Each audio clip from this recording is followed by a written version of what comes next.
Listen and read. The next day after the Campuri, we went to Lohachara National Park. It was very interesting.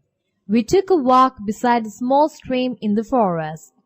Our leaders told us to be very quiet because the animals are frightened by noise. We walked quietly up a small hill, and suddenly we heard something in the trees above our heads. We looked up and saw a gibbon. It was moving quickly through the trees.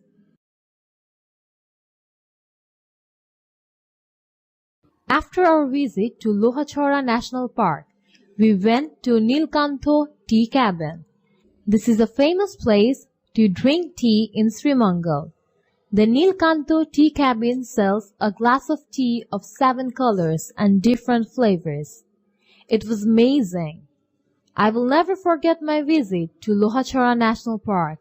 It was a great day. Read the story again and say whether the information is true or false.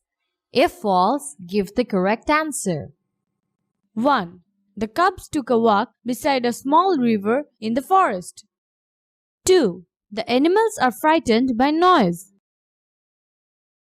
3. Nilkantha Tea Cabin sells tea of 1 color only. The cubs saw a gibbon moving quickly through the trees.